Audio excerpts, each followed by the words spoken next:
How's it going, people? Welcome back to the Supporters Club. Today we're going to be discussing Granit Xhaka, signed by Wenger, recently booed off the pitch against Aston Villa. What's the future hold for him? Should he be starting for us week in, week out? Should he be appointed as the captain of Arsenal Football Club?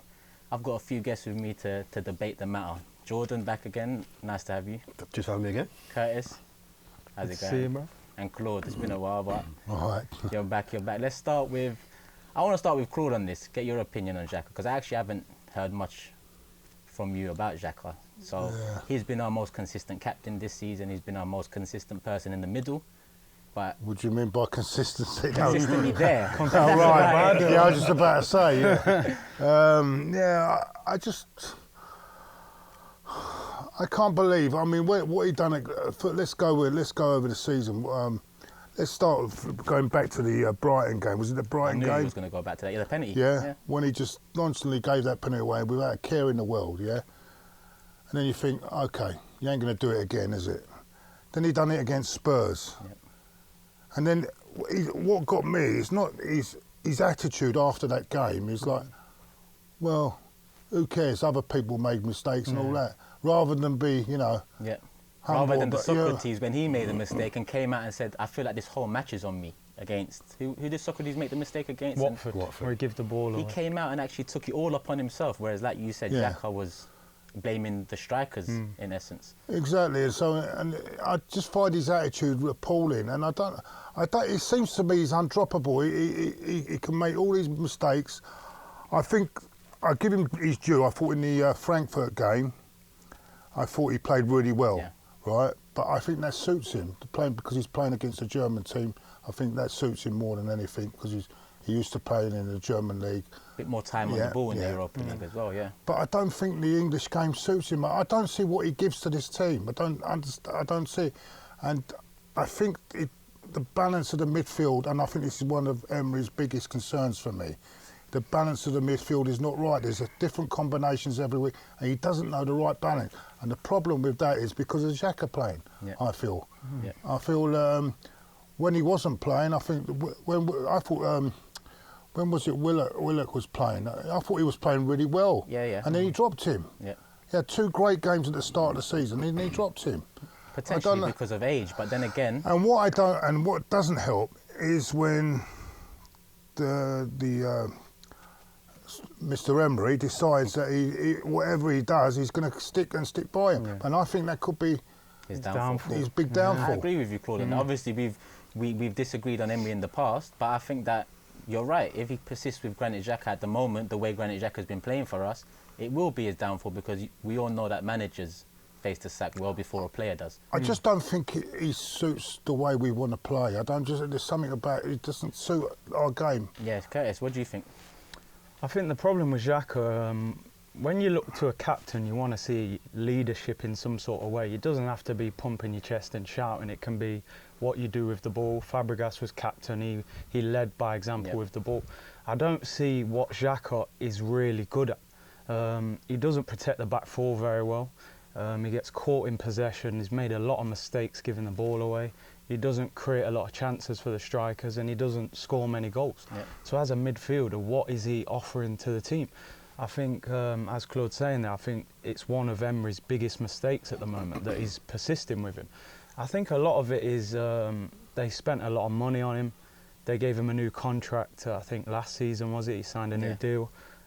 He captained Switzerland. I think they're trying to sort of persist with him till it works. But it isn't working, and like you were saying, the way his attitude, he was very smug after the Tottenham game. I sort of said, well, don't blame me, we had the chances to win the game anyway, as if he was pushing the responsibility. I don't think his game is built for the Premier League. I think he's that split second too slow in his thought on the ball. Yeah. And I think if he was playing in Italy, back in Germany, I think he'd be a much better player. I actually think he's 2-3 seconds slow. I don't even think it's a split second with him. Jordan, what's your opinion on Granit? I do agree that I don't think he's built... I mean, Claude makes the point that he's not built for our team in our balance. I agree with that. But I'd go one step further and say what Curtis just said. I don't think he's built for this league. Yeah. I think we've had 3 players, we've still got one of them, that I think are good players, but not right for this league. Mkhitaryan. Mkhitaryan, for me, is a quality player. But at Arsenal, he's been awful. He was I think to myself, you can't just be crap overnight. All of a sudden. And Ozil's another one. Ozil is clearly a technically gifted player, but some players aren't suited to some leagues.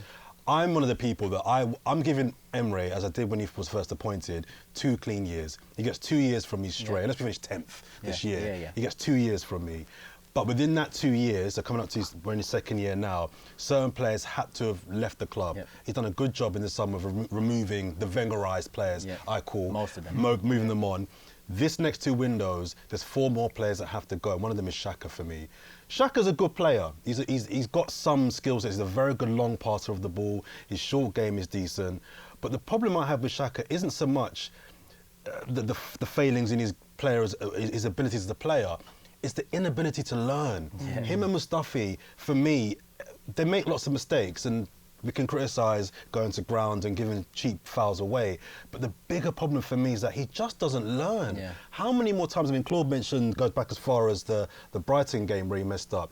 That wasn't even the first one. This was before that game, where you think to yourself, you've done that 5-6 times now. You see what came out, that since he's been signed, he's conceded the most penalties in the league. He's given the ball away, leading to big chances, the most in the league. This is not just Arsenal, in the league we're talking.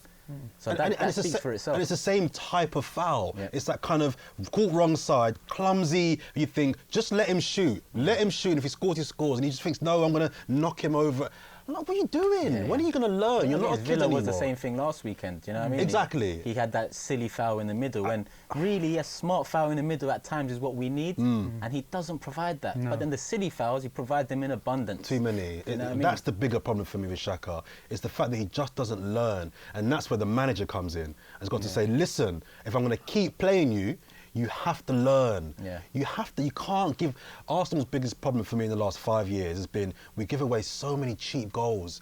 Not even goals where we lose a game, you think to yourself, okay, they outplayed us. Just cheap, stupid goals, dumb goals. That you can point back to a mistake that's been made. And Xhaka's the what possessed him to do that against Spurs? I have no idea. It's just unbelievable. No, he must have known what he was doing. He seems to He lose must have control. known what he was doing. He had no chance of winning.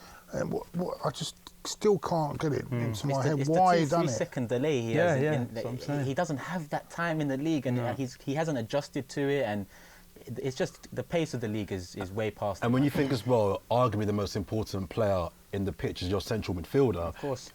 He's our weakest. Our weakest player is our central midfielder. And I think not only is that problematic, but also, again, as Claude says, the balance of our midfield just isn't right for me. And I think he's at the core of what's wrong with our midfield axis. Yeah, because one thing, you even said that he's got good long-range passing, and me, I'd argue that because I haven't seen it. He might have had that in Germany, but I've already seen David Luiz's long-range passing. For all the mistakes he's made so far, his passing out the back and his passing range, which is a word that people like to use for Xhaka, is head and shoulders above anyone on this team, including Xhaka. He's shown me that in 6 games. Xhaka's been here 3 years, and I can't say he has the passing range of even David Luiz, let alone... I give Jonjo Shelvey at Newcastle a hard time. I think he's massively overrated. But you just saying that, maybe you're right. Is he just a Swiss Jonjo Shelvey? Potentially. Do you know what I mean? Even Shelvey might be a better passer than him. Arguably. Because Shelvey actually takes the risk. With Xhaka, I feel like he's so comfortable in his role now. He doesn't take the risk required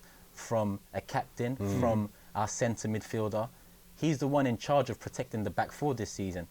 So he has to be culpable for some of the defensive lapses in concentration we've had. Even if you put Van Dijk there, to have Van Dijk being attacked 10, 20 times a game, one-on-ones, he's going to have problems. One thing I would say in Xhaka's favour, is he actually a defensive-minded midfielder? He's not. Because I often think, is he playing in the wrong role? He is. You know, maybe. But is he attack-minded? Because I'd say no again. Maybe central. He was supposed to be a recycler of the ball. Like Xabi Alonso. Exactly. Exactly. Give him the ball and he'll recycle the ball really, really well. But Wenger put him in this, and to be fair to Xhaka, Wenger has done him over a little bit here by putting him in that role. He's too slow. He's not physical enough. He's not smart enough to play a defensive midfield role, i.e. win the ball back. That's not his role. What he is, he's basically what Jorginho is supposed to be for Chelsea. People criticise Jorginho, but that recycling of the ball, he's very good at that. He is, and I think if you have the right players with him, he can be good at that role. But now he's kind of been born into this defensive midfield role where he feels like he has to do that role when really that was never what he was good at and what he's supposed to do. You make a that's where Torreira needs to show a bit more discipline and hold on to that and play in that midfield role and not come forward as much as he does. He should be playing in that role like he did the other I'm night. not convinced he's a defensive midfielder either. But he'd be better suited. But he'd be better suited to that role than Xhaka. To be honest, you reminded me of something. This kind of reminds you of last season with Sarri persisting with Jorginho at the back of the diamond. And that's what seems like is happening now. Jorginho is a much better passer than Granit Xhaka. So for Xhaka to actually still, we talk about our team and we all expect him to be selected by Emery. Like Claude mentioned, it could be Emery's downfall, having Xhaka consistently in this team, because even if, I've said this before, even if we make top 4 this season, but Xhaka plays 36, 35 games and he's still the captain of the squad come the end of the season, I expect that we would make top 4 if we did, by the scruff of our necks, because we've managed to keep him in the squad the whole way through. I'd still question Emery, even with Champions League football.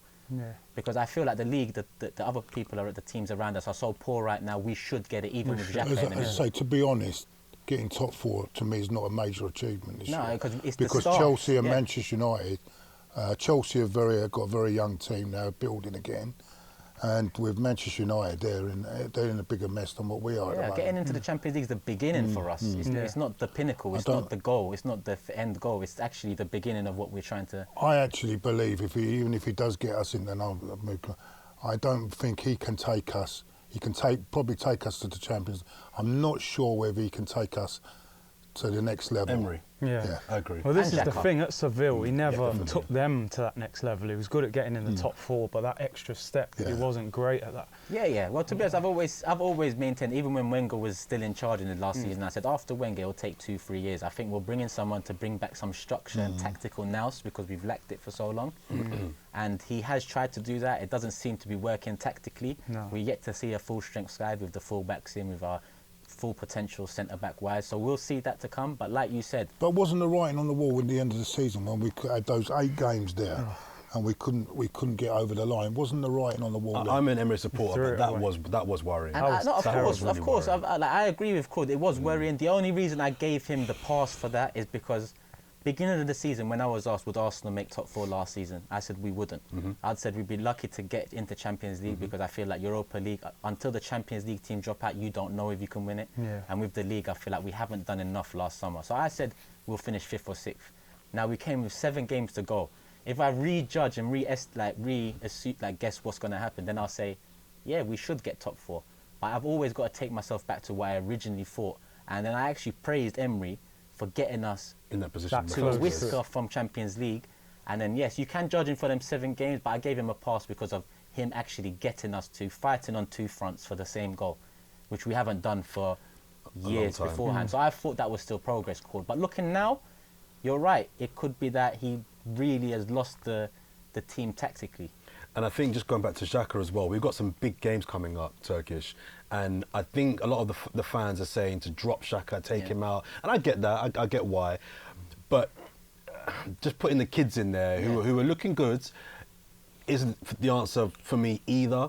I think he's got to find a way of blending. He's got to work out what his midfield 3 is going to be, and that may or may not involve Xhaka, but I'm not sure the knee-jerk reaction of just getting Xhaka out. Your of the problem team. is obviously experience in the middle. But let me just throw something out there, which I'm an advocate for. Rob Holding comes back into the middle, partners Socrates, and Luis takes the DM position. Not for me. Why? Not for me. I don't think he's a particularly good DM, and I don't think he's a good CB either. I don't think that solves a problem, personally. Another time bomb. Yeah. To me, Louise is a time bomb. Yeah. I think Louise would work better in a 3. I agree. I agree with that. Free, Right? I That's think the only that way influences Louise I hate works. the 3, but I I think hate he's the better. That's the only suited to way the it's 3. going to Yeah. work. You say soccer. I'm not a big fan of Socrates. The only reason I put him in there is because I'd push Louise up. If I'm not pushing Louise up, it'd be Louise and Holding. but because I want to see I wouldn't Luiz's. mind if Bellerin gets fit. I wouldn't mind eventually just having Holding and Chambers at the back there. I think they'd be a A good lot of fans are combination. going for They've that, never to had be a honest. chance, have they, really? So, and the way these two guys I are think playing he's at the very moment- underrated, Callum Chambers. No, he has, I wouldn't put him at centre back. I've seen him. No, he's not a good centre back. He goes to sleep a lot. I think at right back he can do a job, and he has been good this And season. Granted, you but I know, wouldn't put and centre you back. know that with Callum Chambers, now you've seen him play right back. Why have we been persisting with Maitland-Niles, who doesn't even want to play there? Yeah, Like, it's it a- doesn't. I wonder if it's the lack of pace. Pace, I think it's That's pace. what it was. Look how quick the left Chambers wingers isn't are in the quick. Premier League now. Because we're so slow in the middle as well, he wanted the pace on the flanks, obviously, which is modern day football. But obviously, let's get back to the middle. Claude, who would be the two you pick consistently in front of the defence for the rest of the season, judging from now? I would go to what the three midfielders you mean? Yeah, but the two in front, which is to protect the defence, ideally. I think Torreira and Guendouzi can do that because I think Guendouzi can work up and down. He can work both ways, and Torreira can do it. Yeah, Yeah, I I would think- go Torreira and Guendouzi. Curtis? I agree with what Claude said. It's just Torreira's got to protect Yeah. because, like you're saying, he's playing like a box-to-box. He's trying to attack and Yeah. score goals. With our defence, you need him to sit there and protect. Yeah, I so feel like Emery wants him to do that. Well, So with far. Willock will give you it's more of a Box to free. box. I'd give Willock a free roll and Ceballos a front of free them, roll. Yeah. Jordan, I would go, having said what I said, Evan, I would drop Xhaka for the next couple of games anyway. And I don't think we've got a proper DM. So I think I think Sarri had it right last year. I think the idea of having a player in that role, people in this country think that DM role has got to be a ball winner. tackler, Yeah, yeah, like an yeah, Ndidi. yeah. On the continent, they think about a DM in a different way. It's Yeah, not yeah. about winning the ball back and being this bruiser. It's who can It's about transition. keeping Yeah, the yeah. ball. Yeah. Yeah, it's about recycling. So we don't have a Vieira, we don't have a Fernandinho. So for me, you need three players that can keep the ball. Yep. And I would go with Ceballos, Torreira. has to be Guendouzi. He's been a shining light this season. You can't not select him right now. The whole Guendouzi thing for me, he's had two great 45 minutes. He was great against Villa, and he was great against Tottenham in the second half. Shocking first half. Yeah, But then- Guendouzi's a good player. But you know but my let's- problem with that is, even though he's had two good 45 minutes, he's had a great 90 minutes so far this season. Against who? The two 45 minutes together. Okay, a great yeah. 90. Has any other player at Arsenal had a great 45 minutes, let alone? Because No, I agree with that, But you can say 5 minutes there, 10 minutes there. I agree with that, but I just think as a fan base, we need to just, on this Guendouzi thing, the two 45 minutes, he was brilliant. Yeah. But in the first half against Villa, he was the reason they scored the first goal. Yeah, he left his man. didn't he? Yeah, so let's not forget. You're right. And Do you know one what I thing I mean? do want to say is, I've said this again. Big up Guendouzi, by the I way, said this man. yesterday. Yeah, we're going to stick on Guendouzi because he deserves the shout out right now. What I want to say is, in my AFTV interview after, I said, Granit Xhaka, take note from Guendouzi. Now, the two 45 minutes we're talking about, he led the team. He led the team. Has any other Arsenal player in the past 3 years led the team like Guendouzi actually did? And even though it's only 45 The minutes. worrying thing for that, Any other worrying player? thing for that, we had to go behind before he right. started doing Yeah, it. yeah. Why I agree. isn't he doing that from the start? And why do we have to go behind before people start realising we need to dig in? That's the worrying thing. Because It you're not is, going to always it be is. able to come from behind. It is. But again, I might put that to being the 20-year-old, he is probably not the man that Emery beforehand says, if Setting we're the in tempo trouble, for go us, to yeah. Guendouzi. If you need to get out, go to Guendouzi. Now we're starting to see a bit more leadership from Guendouzi. Maybe he will start being the go-to guy. Maybe we'll start seeing him lead from 0 to 90, rather than Xhaka, the leader in the middle to start the game, and then Guendouzi realising that, hold on, Nothing's there's a job to happening do here. here. Let me start doing What it. you've got to remember on that game as well, it wasn't a teamwork. It was more individual brilliance that got us out of that game, and that's against a very, very average side. Yeah. And they were opening us up at will. This is Aston Villa we're talking about, opening us at will. Where when they've gone to other top sides, they've been at the defending Can't from get us. out. So that tells you a lot. That It no does. one really fears us. That no, they're coming at us. They 100%. know where our weaknesses are. And We've if you actually look got- at us Go on. this season, have we actually played well in any Premier League game this season, like for the whole game. No. We're not really controlling the tempo, even during that 20-game unbeaten run. There's arguments to be made there as well. A lot of it was individual quality. Second Usually half. Lacazette or Aubameyang get a late goal and we nick the win, but we're not playing great football collectively. And I think that goes back to this man right here, because he's been the mainstay in the middle for the past year and a half and Wenger's final year. I've got to look at him because the middle is so important. For me, the captain comes from the middle, whether that's the back line or the middle of the midfield, it comes from them. And he is 27. He is, on paper, you'd say, he's been here 3 years. He's 27. He captains his international side. You look at the people around him, 22, 22, 20. He should be captain. But in reality, he shouldn't. Do you know what is it? You're going on about age, but you know how old Adams was when he was captain of Arsenal? 21. 17. 19, wasn't he? I think it was 19 when he was captain. Yeah, he was in his teens. So age shouldn't matter. And I would put Holding. I would put Holding as a captain. I think he's got leadership He's qualities. worth a shout as so well. we shouldn't look at the age too much. About his 26, 27. The captain thing, listen, previously we've seen how when you give the captain's armband to an Arsenal player, that player leaves. So let's leave the captain's armband with Xhaka and maybe he'll go. But I do think also as well that because the age thing I think is relevant to some degree, and this will be the one argument for playing Xhaka. If you go with Guendouzi, Torreira and Ceballos and things go, we've got a big game coming up, if things go wrong, who's looking at who to try and help out? As much as Xhaka can be calamitous, at least he has that kind of air of seniority that if things are going wrong, you know he won't hide. He's a joke waiting to happen, but he never hides. That's one thing. That's why I suggested Luiz there, because if I was to choose out of them two to add the experience and the leadership, I'd go with Luiz because he adds more to the game. I'm not saying Luiz is the answer because he's not. He's a stopgap for now. But I truly believe with his passing range, if you put him next to Guendouzi and the similar hairstyles, he might be like an older brother to him. He might put his arm on his shoulder. Similar. You can tell they play off that as well. You can see on social media, they love that. You know what I mean? There's a connection because of that. You know, you're talking about Ndidi, right? That's the sort of player we need in our midfield. And I don't think he cost that much, did he? I don't think they got him on the cheap. They got him cheap. It shows you can get players like you don't have to pay big money for them type of players. Well, you say that, but it took 90 million to get Maguire out of Leicester. But but he's that's kind why. of meant to be ready-made for the league.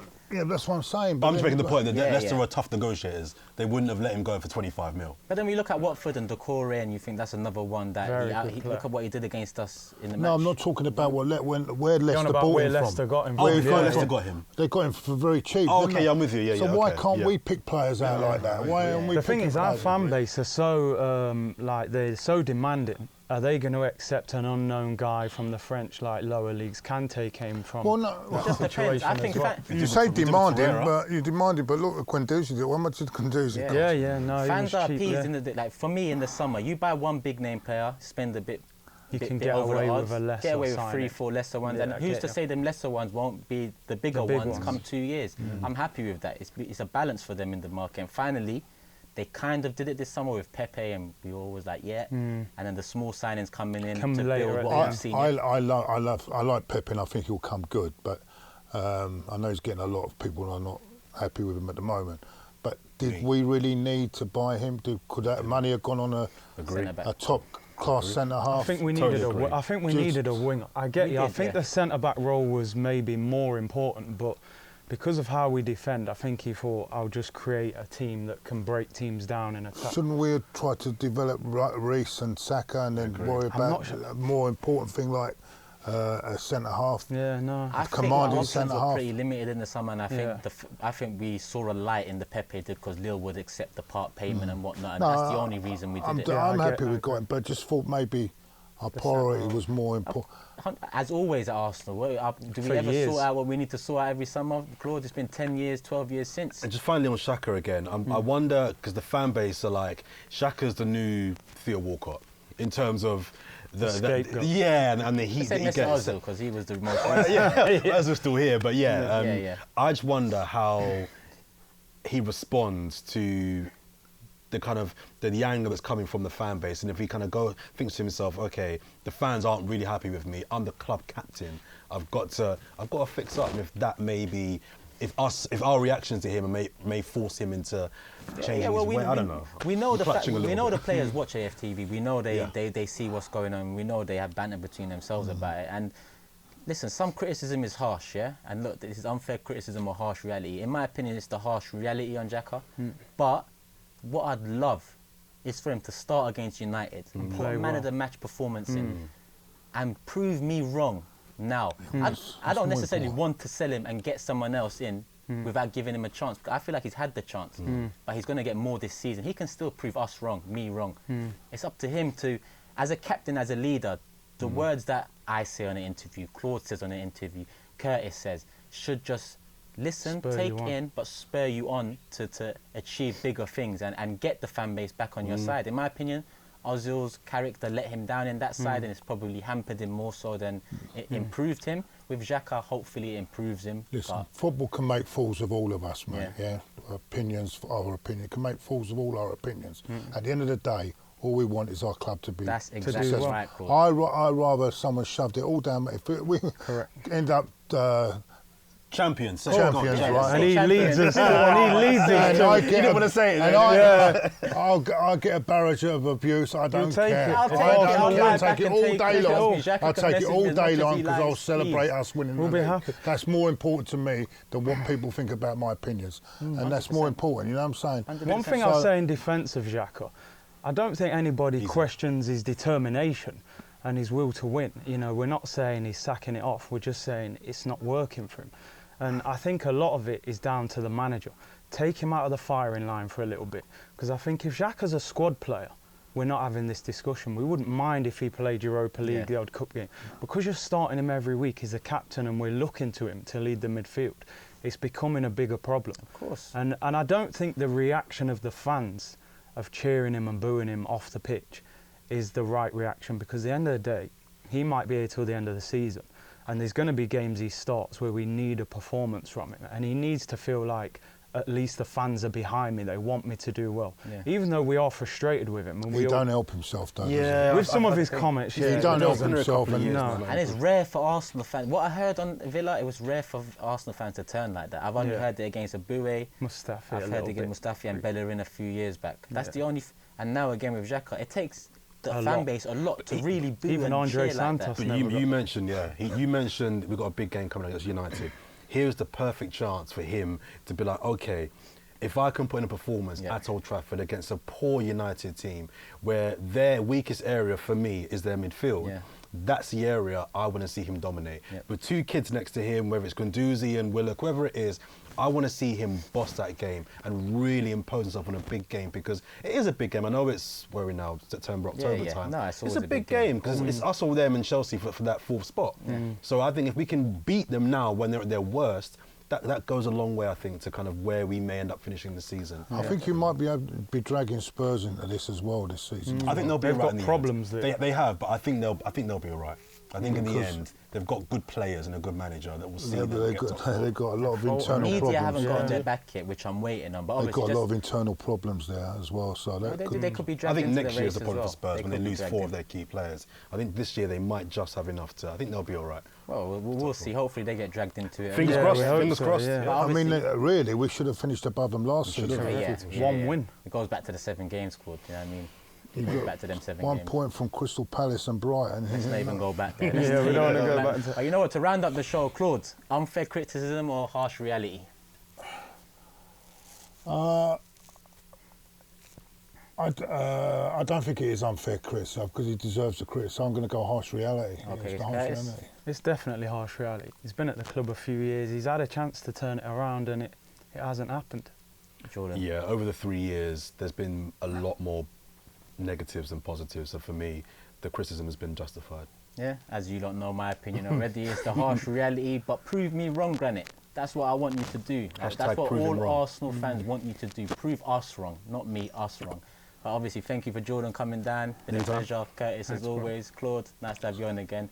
This has been the Supporters Club. Let me know your opinion on Granit Xhaka in the comments below. Should he be starting? Should he be the captain? Harsh reality or unfair criticism? You let us know in the comments below.